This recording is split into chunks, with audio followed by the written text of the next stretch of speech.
to Season 2, Episode 21 of the Write Right Podcast, your weekly pep talk on living the writing life. I am Elon. I'm John. And I'm Craig. And today, we're going to be talking about plotting in depth. A few weeks ago, we talked about plotting, pantsing, plotzing, panthering, and all manner of combinations of those techniques for writing stories, and we decided that for the next 3 weeks, we're going to take deep dives on each of the methods. We're going to talk about plotting today, pantsing next week, and then we're going to talk hybrid methods in 2 weeks. Anyway, so plotting. We're going to be talking about techniques, benefits, issues, the entire gamut of what is involved with the plotting process. And what's great about this is that I am not a plotter. I've tried to be a plotter. I am learning the process of plotting because I found that while I enjoy discovery writing, I have a very difficult time maintaining a trajectory and therefore finishing stories when I don't have at least a basic awareness of where I'm going. So far as I'm aware, John's current epic fantasy work is fairly well plotted out. I think, if I recall correctly. I could touch on that. All right. more or less, it was written from a plotting, starting point. So. And Craig is an Enigma, and I will find out what he does. And I always enjoy finding out what exactly he does because, as he so often says, he is not he's not a normal writer. He goes to bed at 9, and he writes a lot, and he somehow maintains like a normal life too. I don't understand. Lots to learn from Craig. Anyway, so what is your, let's just get a super basic idea of what your outlines look like when you have them. Either one of you can start. I'll go first. Yeah. I am outlining a new book right now. My outline is literally 6 sentences. To start, it's a general outline of where the story ends and where it finishes. It's not a very complicated story. It's more about relationships between people. So that's one way of putting it. So it's these people start in their relationship starts here and it goes there, and that's one sentence. These other characters, their relationship starts here, it goes there, that's sentence 2. And then there's some general plot stuff in there. And that is enough to get the story percolating in my brain. And then when I get closer to writing it, we'll probably break it into chapters a little bit and have maybe 1 or 2 sentences per chapter. But that comes later. And when we reach episode 23, which is the plot singer hybrid one, that's probably where my style more fits in. I start with plotting, end up pantsing after that, so it's a combo. But yeah, 6-sentence novel outline. I think talking about my method would be in 2 weeks when we do our episode 21 or 23. Because I'm very hybrid, but you mentioned the epic fantasy I'm working on. Originally, that was my 3rd attempt at a novel, and it was my first time trying plotting, where I did. There's a thing called the Snowflake Method. I've heard of that. Yeah, I can't remember who does it, but if you Google the Snowflake Method, you'll come to this guy's. It's like I think it's a blog or a website, but he's got it there, and he also has a book you can buy. But the idea is you start with a short sentence where you write out in that sentence you capture who the character is, what their conflict is, and kind of where the book's going to go with that. Craig has brought up the how to write a novel using the Snowflake Method. Who's the... Randy Ingermanson? Yeah, Randy Ingermanson.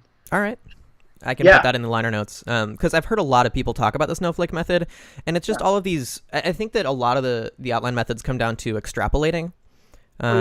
It's this idea that, okay, and I think Craig's beginning is perfect in terms of, okay, here are 6 sentences. This to this, this to this, this to this, and this to this. These are the things that happen in the book. And then, because I did that for the very first time recently, and it was a huge relief. I hadn't ever actually thought about writing, and this is going to sound maybe crazy, but I had never actually thought about writing the beginning and the ending down, like giving the beginning and the ending thought. I usually start writing things because I get a scene or an image in my mind that like it consumes me, and I think this is very Pantser of me. Like, I get a scene, I have to write that scene down, that scene turns into something, and I just kind of follow it from there. But I almost never have an idea of where it's going. And I was sort of struggling with telling the story, and I decided to just do the work of thinking about where it goes in advance. And I found it tremendously liberating. And so I followed, there's the 7-point plot structure. There's a great series of lectures by Dan Wells that I watched, where he talks about the 7-point plot structure, breaks it down into pinches and hooks, and it can sound, I think, to a lot of discovery writers and pantsers like we are taking all of the fun out of story writing, but it turns out that these outline points are so vague. Like, they don't actually corral you in any real sense of the word. A pinch can be anything. It just is something that gives your character stress. It's an inciting event. It's something that causes them to make a decision or a move. But having written that outline, it's not burning a hole in my brain anymore. I actually can calmly say, okay, I know where that's going, and I can work on that later. And that's the first time I ever outlined anything, and it was kind of a revelatory experience. But I've had a hard time sticking to that as a concept. And I think that what that brings me to kind of my next question, which is how much detail do you put in your outlines? And it sounds like because we're all hybrid or closer to pantsing, this is kind of I wish we had someone who was like a really thorough outliner on this podcast. Maybe we can invite someone later and have them tell us about their plotting ideas. But the first time I tried outlining a story was my first ever attempt at a novel. I made it about 40,000 words into it, and it was like a unwieldy beast. And the way I was outlining is I was literally writing sentence by sentence instead of in prose. This happens, then this happens, and this happens. And so I was writing, instead of getting like a gist of where a character ends up in a chapter, I was like, then he turns left. And it wasn't an outline. It was just not writing prose, but writing what happens in the story. And it really tired me out. So I put very little detail in the 7-point outline I wrote. And I find that I feel much more excited about working on that project in the future. How much detail do you guys put in your outlines? For me, it varies depending on the genre that I write. Whenever I return to my sci-fi or my thriller, which is sort of ongoing back burner projects, for those ones, I do a fair bit of outlining, including character motivations, exactly what happened, maybe even staging of events. If there is some sort of conflict event that happens in that chapter, I need to know who shoots first and that sort of stuff. But if I'm writing something that's a little looser, then I won't have much of an outline. For me, I mean, my amount that I use in an outline has changed. Like, the first time I put way too much. I mean, had every scene. The way I used the Snowflake Method, but the final iteration, I had everything broken down, like beyond the main pinches and all those major points. I then broke it down into what I called frames. Like, at that point, I was kind of just inventing my process. And so the frames ended up turning into more or less, sometimes they were chapters, sometimes they were a scene in a chapter. But it was like all these sort of things, and I almost had this paint by numbers plan for when I went to write. And in some ways that was great, because then when I got to these places, they were like milestones, and I got really excited, and some of those scenes turned out wonderful. But then there were other times that I arrived at spots where all the detail I had put in was just overloaded, and it was off topic. And because the detail was there, I felt like I had to follow it, and I didn't know what to do without that. So, I mean, over time my methods evolved a bit, and now I find that when I do make notes for what I plan to write ahead, I do so in a way that I can toss it all away. So I treat my outline notes just as little reminders, and kind of like, sort of like saying, hey, I made these promises, or I have these questions that the reader's probably wondering about because of something that I just dangled here, and I'm moving on with the story. So I make a note for myself more as a reminder that Yeah. Don't forget about this. When you get to the, a couple chapters later and you're stuck for what to mention in a scene, maybe somehow tie back. Like, I get inspired by the Game of Thrones episodes when they have the little opening last time on Game of Thrones, and they pick specific back. It's almost like previous narratives, and then they say, we're going to develop these this episode. Yeah. So I kind of, that really, I always thought that was neat, and I guess that's a kind of a good analogy for what I sort of do with my outline notes. I don't make too many, or I find that I spend more time going over them than writing. Mm-hmm. So, yeah. Yeah, the idea that that I think intimidates a lot of people who are on the fence about beginning outlining, and I think I mentioned this a few episodes ago because I heard it at a convention and I found it so kind of like explosive and almost silly that it hadn't occurred to me before. But I can't remember who it was that said this, but they said that you are not a prisoner of your outline, and that you haven't taken the steam out of writing by making an outline. It's that you are jotting down ideas so that you have targets on the wall of where you want to hit, but things might happen that move you out of that trajectory, and that's okay. It's we can probably talk about this more in episode 23, but one of the things I think that's really ironic is the idea that people assume that plotting and pantsing are like cardinally different in this very core, in terms of the core values of writing. And I don't think so, because I think that no matter what you're doing, at some point you're discovery writing. The question is, do you write directly into draft, or do you write into an outline as a discovery writer? And when you are writing as a discovery writer, you are maybe taking a few extra steps of drafting because there's a lot to massage out. There's a lot of stuff that you are just sort of experimenting with, but might need to throw out later. And if you're discovery writing into a plot that is an outline, then you've probably circumvented a few of those earlier drafts you might have to do as a discovery writer. But either way, you are discovery writing your story. It just depends on at what stage you do so. And I think that for me, when I thought about that, I realized that outlining wasn't so scary, and that it's something that I think I would really benefit from, because I have a hard time staying on task as a general rule. And even though I have lovely stimulant medications to help with that, they don't always help that well. And as a writer, as someone who wants to be successful at their own creative endeavors that drive them and they have passion for, and they can't even focus on them, sometimes it can be very frustrating. But if you're able to get your thoughts down and have a concrete goal of what you're trying to hit in your writing session, not necessarily in terms of time writing or word count, but in terms of what you want, where you want to put the story, I find that to be really, really great inspiration. So like, for instance, what I'm doing now, I have a novelette length piece that I'm working on, and it's I have a general idea of where it ends. I have a general idea of each of the 3 chapter / scenes that are in the story.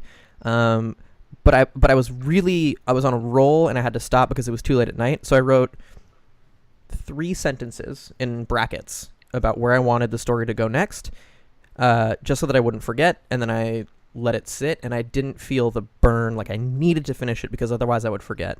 And I sat back down and immediately got back to writing, and it's like I never left the story, and I thought that was awesome. And I think that you do something similar, John. Yeah, just as you're describing this, it's making me think of, I end every writing, because I write every day. It's the first thing I do, and I use a timer. When the timer's over, I'm done. I don't stay for an extra hour. I mean, and it's not that I never would, but I tend to be out of there, and so I want to be able to pick up the session the next day, like right where I left off. And I find that I can pick this up from, apparently Hemingway had a technique. He always finished, like, he would leave a sentence incomplete, so I try to get to a spot where it's like I either push ahead just a bit more, or I intentionally stop short, and it's like I actually put like square brackets or curly brackets just so it's chaotic and like point form stream of consciousness thoughts about what was creatively going on in my head, that's saying this is where you need to go. Mm-hmm. And the next day when I pick it up, it's like dangling, and I could kind of almost see that what kind of deeper, non-linguistic stuff was going on Mm-hmm. as I was staring at the cliff. So yeah, there's a famous, perhaps not real story about it. I can't remember who it was. It was either Mozart or Beethoven, whose mother would wake them up in the morning by playing an incomplete scale. And he would be driven basically to madness to play the final note in the scale. Like she would end on like a on like a flat, and he would have to finish the scale because otherwise it would drive him nuts.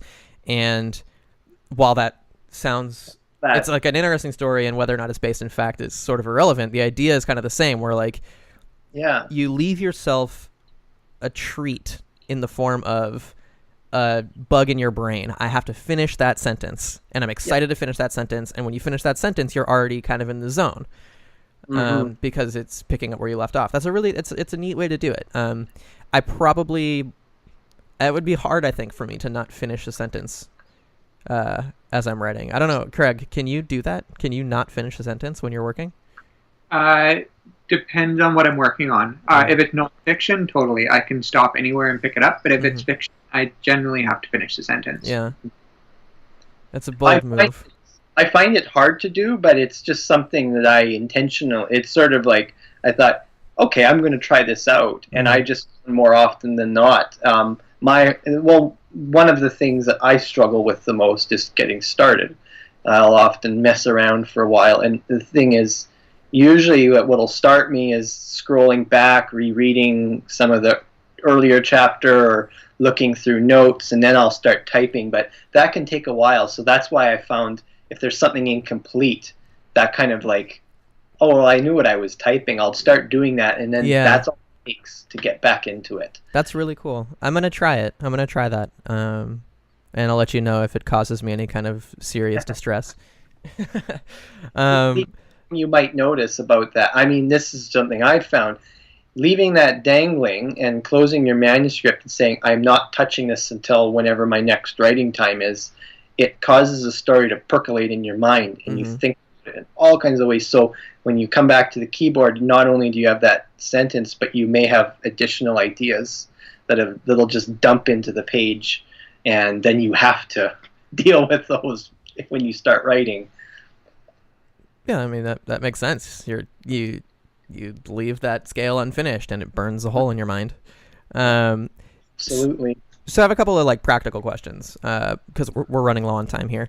I know that neither of you is particularly as much of an outliner as these questions are relevant for, but I want to ask them anyway, just in case. And if there are no good answers for them, we will get an outliner on this podcast as a guest in the future. Do either of you reference plot archetypes to outline? I mentioned the 7-point plot structure. There's like the hero's journey. There's these archetypical studies in plot that can be, good reference tools. Do you use any of them? I don't. I might be a better writer if I did. Yeah, when you say plot archetypes, I know there are like several fundamental forms. I don't use anything where I'll like intentionally, I believe like voyage and return, confront or the monster. Yeah. I think there's different. I don't think that's the exact title. I think the title varies. I don't intentionally use that. I do like to use the more general sense of like a midpoint. So kind of like where it's like an internal shift where your character goes from sort of being reacting to things to then committing. I took a genre fiction workshop that was all based on outline, and that was why I decided to give it a try. And they walked through like, the midpoint, and then you've got like a turning point 1, turning point 2, you've got inflections, you've got a climax resolution. I like to be aware of that, but I don't impose that on the story. I kind of, it's almost like a zoom effect. Zoom out and think about the story on this layer, and then zoom in and do the work, so that I can kind of be aware of what I'm writing in this scene actually is developing the overall story in a certain direction. If I use anything, it would probably be what I learned in grade 4 when analyzing story structure, which is just the basic rising action. So you've got it going upwards, and then you have the climax, and it sort of falls down, and then you have a little bit of a denouement, so an ending that rises a little bit. But that would be as much as I do, I think. I haven't researched a lot of this like John has done, so I don't have that knowledge to really work with.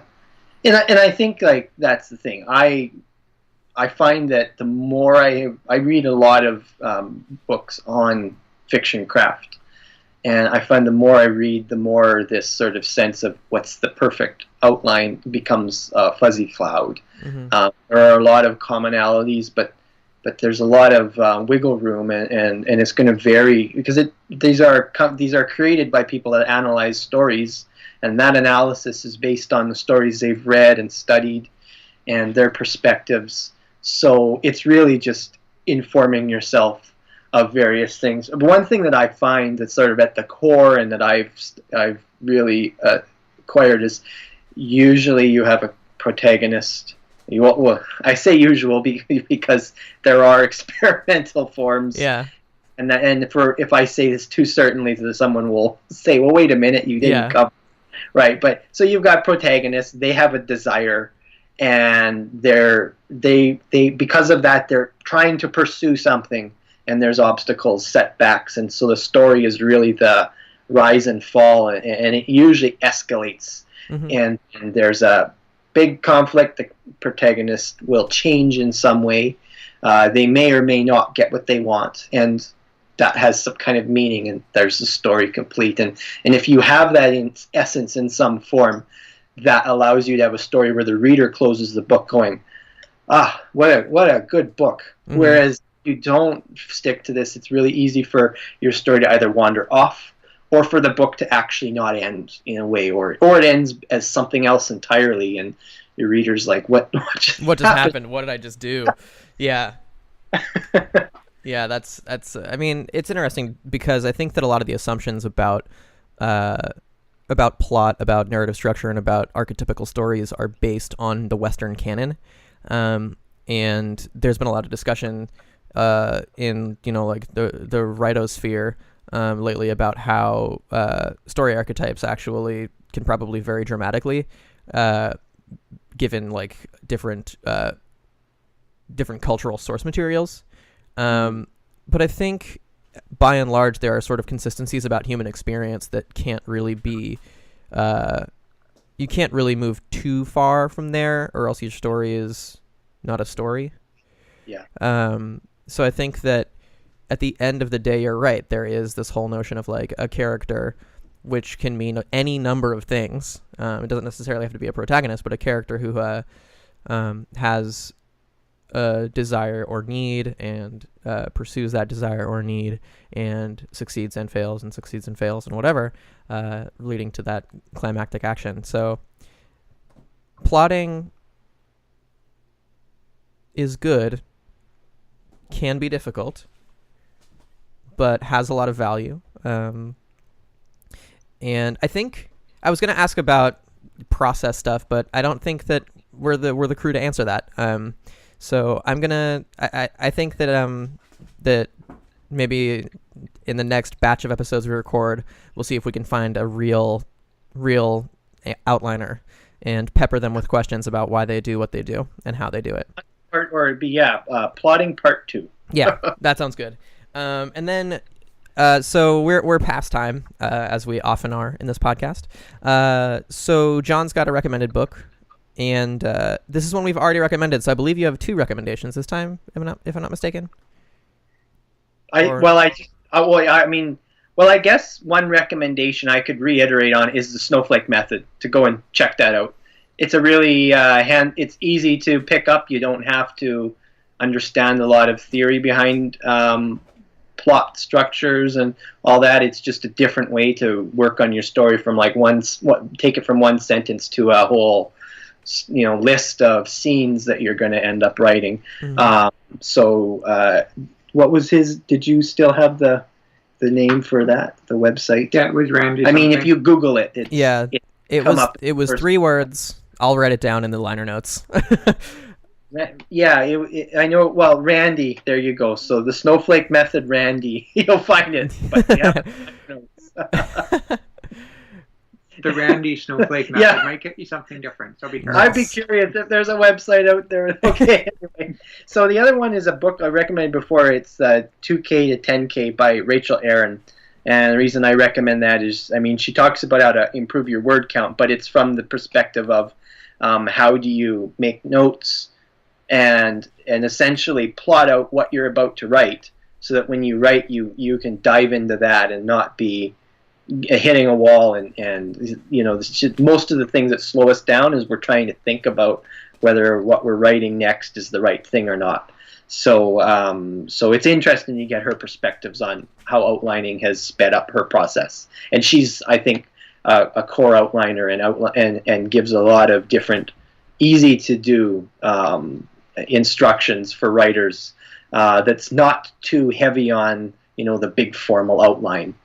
So excellent. Well, that's 2 wonderful recommendations for those of you listeners who want to check out outlining. 2K to 10K. One of the things I think that's really great about it is that it uses outlining as a method, not for like taking the pizzazz out of your writing, but actually as a form of inspiration for writing more. Because as she states, if you know what you're going to write about and you're excited about it, you're going to want to work more. As opposed to that sort of like achy experience of being like, what is it that happens now? Which we're going to talk about next week in Pantsing. So thank you, podcasters, for joining me. Thank you, listeners, for joining us. And we will catch you next time.